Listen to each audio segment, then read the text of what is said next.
Le soleil tombait lentement sur Ouagadougou, étirant ses derniers rayons d'or sur les murs ocres du palais présidentiel.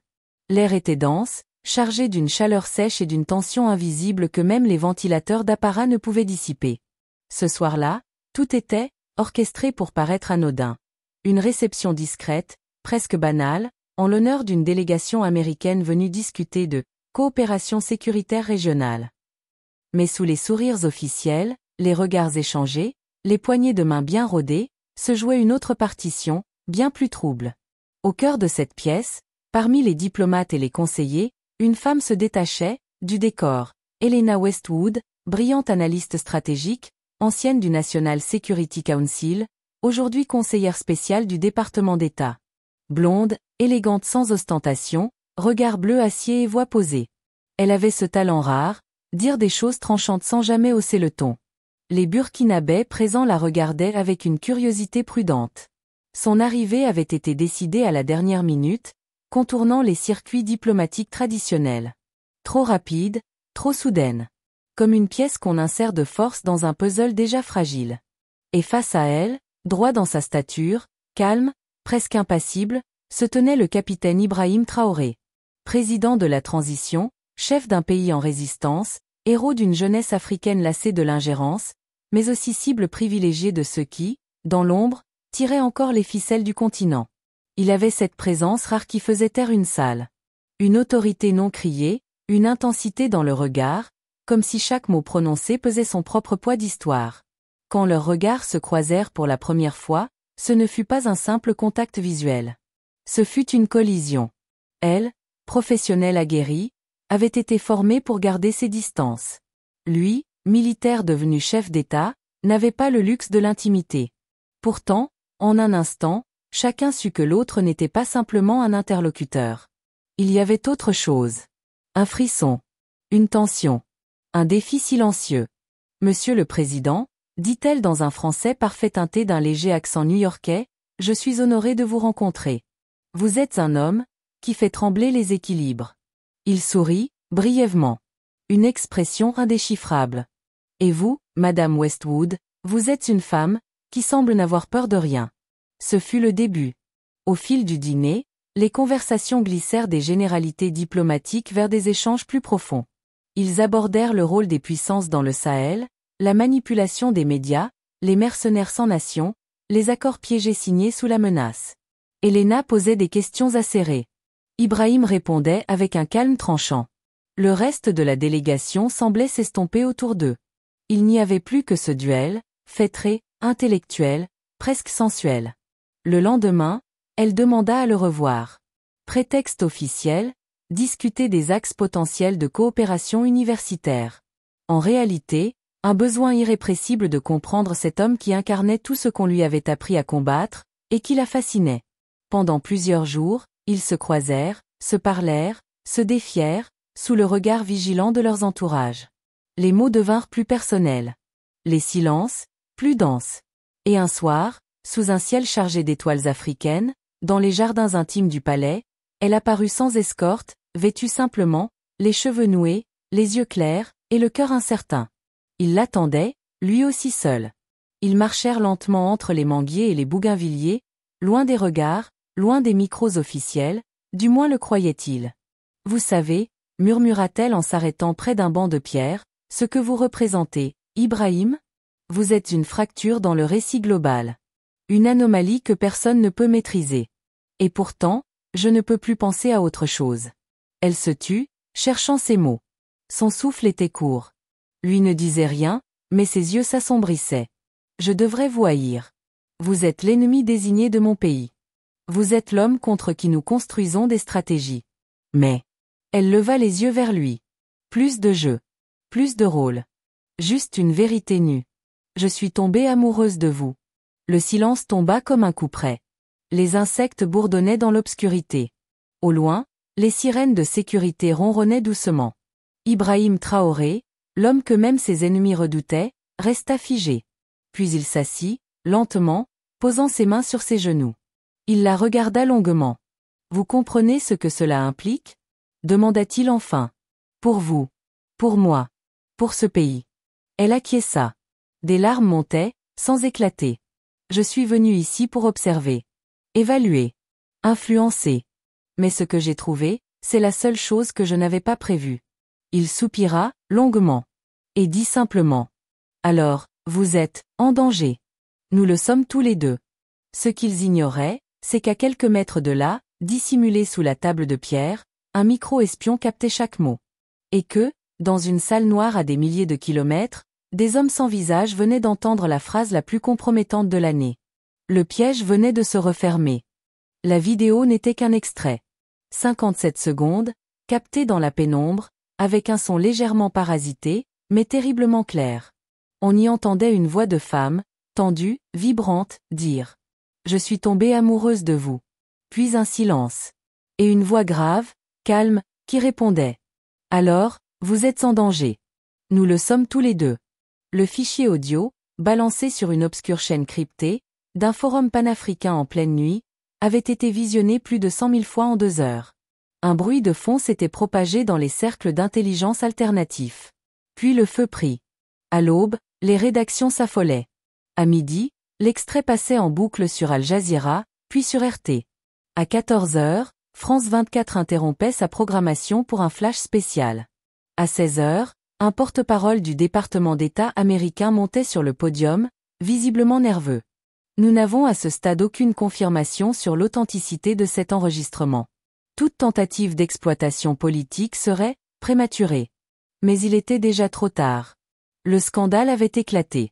Au palais de Koulouba, la nouvelle avait foudroyé l'équipe présidentielle comme une détonation en pleine nuit. Les assistants, les conseillers, les officiers, tous restaient figés devant les écrans, sans oser commenter. Une seule pensée dominait, c'est impossible. C'est un montage. C'est un piège. Mais Ibrahim Traoré, lui, ne dit rien. Il visionna la séquence une fois. 2 fois. Puis il leva les yeux vers son directeur de cabinet. Il faut sécuriser Elena.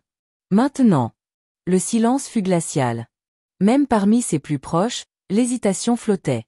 Une Américaine, agent fédéral ou pas, venait d'embraser le continent avec 3 phrases interdites. Elle était devenue, en moins d'1 jour, la femme la plus dangereuse de la sous-région. Pendant ce temps, Elena Westwood était enfermée dans une chambre sécurisée de la villa diplomatique américaine à Ouagadougou. Son téléphone avait été confisqué. L'ambassadeur, furieux, hurlait dans son oreillette une suite d'instructions contradictoires.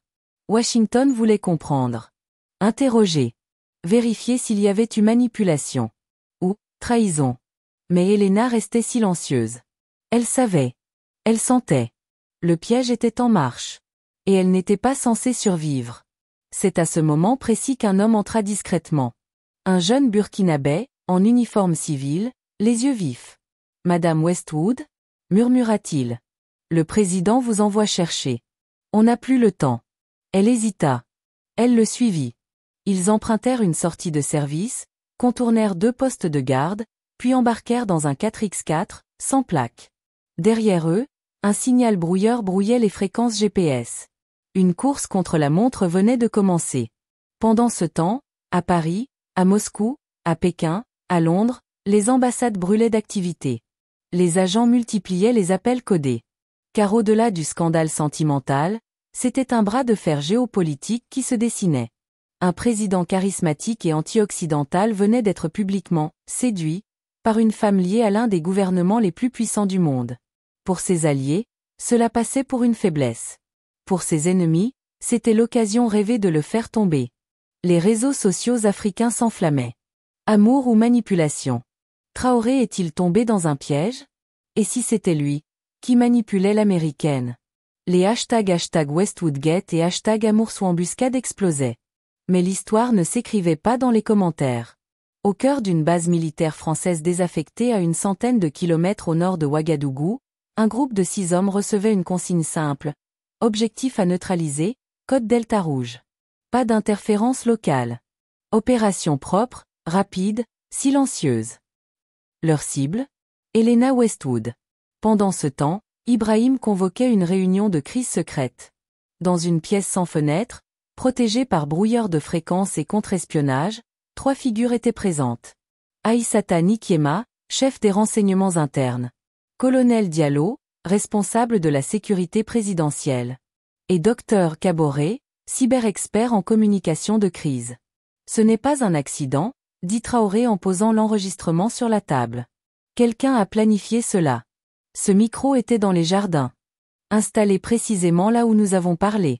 Ce n'est pas une fuite, c'est une exécution médiatique. Il faut l'éloigner, répondit Diallo. La faire sortir du pays.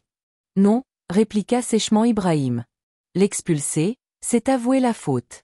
La cacher, c'est se condamner. Elle doit rester, mais protégée.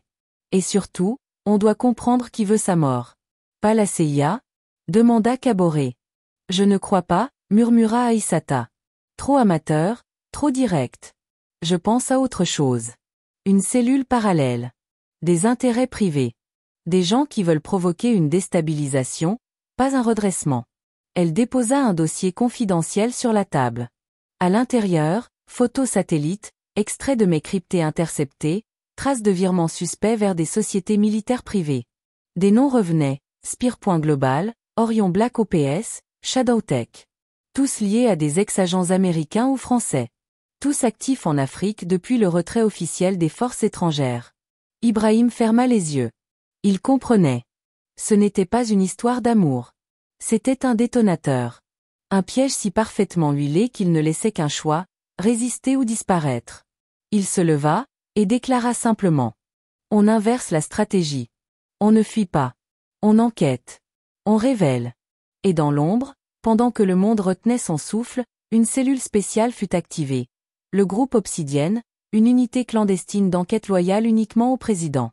Et pendant ce temps, dans la nuit burkinabé, à la frontière du Ghana, dans un petit bâtiment sans enseigne, Helena Westwood fut conduite par des gardes silencieux vers un refuge improvisé. Ibrahim la retrouva là, quelques heures plus tard. Épuisée. Les traits tirés. Elle se leva, les yeux pleins de larmes. « Tu aurais dû me laisser » murmura-t-elle. « Je suis devenu un poison. »« Non » répondit-il. « Tu es devenu la clé. Ce n'est pas toi qu'ils veulent faire taire. C'est ce que ton cœur révèle d'eux. Et ça, ils ne peuvent pas le supporter. » À l'aube, dans un monde suspendu entre amour et conspiration, deux êtres que tout opposait se retrouvaient liés par une même vérité. Ils n'avaient jamais voulu déclencher une guerre. Mais parfois, aimer, c'est résister. 3 semaines. 3 semaines que le monde observait le Burkina Faso comme un volcan prêt à éclater. 3 semaines que la déclaration d'amour d'Helena Westwood avait ébranlé les équilibres diplomatiques, attisé les fantasmes médiatiques, et déclenché une traque sans merci. 3 semaines que le président Ibrahim Traoré vivait entre le feu et l'ombre, dans une partie d'échecs géopolitiques où chaque pièce déplacée pouvait être la dernière. Et pourtant, rien n'avait cédé. Ni lui. Ni elle. À Washington, les chefs d'agences de renseignement se renvoyaient la responsabilité du chaos. Un rapport interne, classé « Eyes Only », concluait que l'opération visant à discréditer Ibrahim Traoré avait été détournée par un sous-traitant, Orion Black OPS, sans validation présidentielle.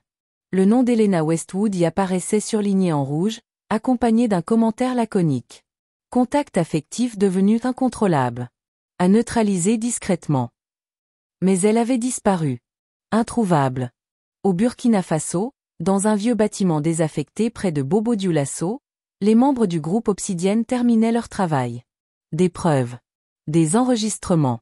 Des transactions financières. Des appels codés. Des images satellites.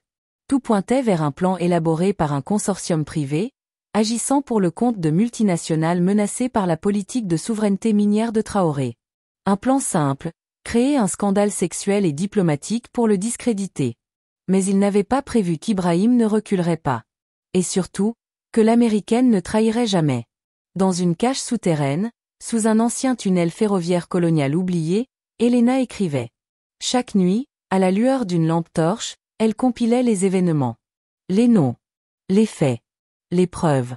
Elle savait qu'elle ne sortirait peut-être jamais vivante. Mais elle voulait que la vérité survive, même si elle, non. Ses mains tremblaient. Son corps était amaigri. Mais son esprit n'avait jamais été aussi clair. Et chaque nuit, Ibrahim la rejoignait, en silence. Il lisait. Il écoutait. Il corrigeait, ajoutait, croisait les sources. Ensemble, ils bâtissaient un manifeste, un document hybride entre enquête, confession et dénonciation mondiale. Un cri d'amour transformé en cri de guerre contre l'hypocrisie globale. Il savait que ce qu'il tenait pouvait faire tomber des empires. Le plan était simple. Utiliser la Conférence internationale des Nations Unies pour la justice économique en Afrique, prévue à Addis-Abeba, dans 8 jours. Ibrahim y était invité à la dernière minute comme symbole d'une Afrique nouvelle. Il prendrait la parole devant les caméras du monde entier.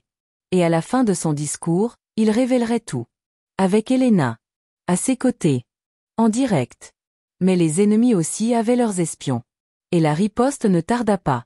La veille de leur départ, une attaque ciblée frappa un entrepôt civil à Waïgouya, utilisé par les agents du groupe Obsidienne. 3 morts. Drones non identifiés. Munitions occidentales.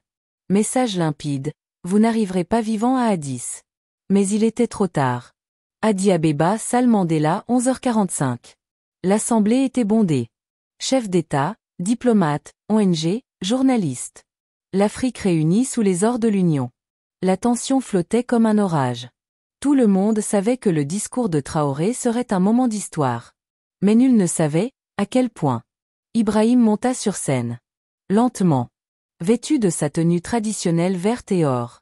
Droit. Serein. Les caméras se braquèrent. Les traducteurs activèrent leurs micros. Et il commença. Mesdames et messieurs. On m'a demandé de parler d'indépendance économique, de souveraineté politique, de résilience africaine. Mais aujourd'hui, je vais vous parler d'un piège. D'un mensonge. D'une guerre silencieuse menée par les puissants contre ceux qui refusent de plier. Il marqua une pause. Il y a quelques semaines, une femme m'a dit qu'elle m'aimait. Cette femme n'était pas n'importe qui. Elle venait d'un pays qui a trop souvent considéré l'Afrique comme un terrain de jeu, ou de conflit par procuration. Elle aurait pu être une arme. Une ennemie. Une manipulatrice. Mais elle a choisi la vérité. Et soudain, dans la stupeur générale, Helena apparut. Silhouette frêle, regard droit. En foulard africain, robe simple. Mais l'énergie dans la salle changea. Une onde de choc. Je suis Helena Westwood, dit-elle dans le micro tendu. Je suis américaine. Analyste stratégique. J'ai aimé un homme que j'aurais dû combattre. Et en l'aimant, j'ai découvert ce que mon propre pays faisait dans l'ombre. Je n'ai pas trahi mon drapeau. J'ai trahi le mensonge. Elle ouvrit un dossier. Et lut des extraits, nom de société, montage financier, contrat d'influence, ordre d'assassinat. Les écrans retransmettaient en direct les documents. Les visages des dirigeants changeaient. Certains pâlissaient. D'autres fuyaient la salle. Dans le monde entier, les chaînes interrompirent leur programme. Sur Twitter, sur TikTok, sur Telegram, une vague naissait. #LoveLeaks. #WestwoodFeel. #TruthInLove.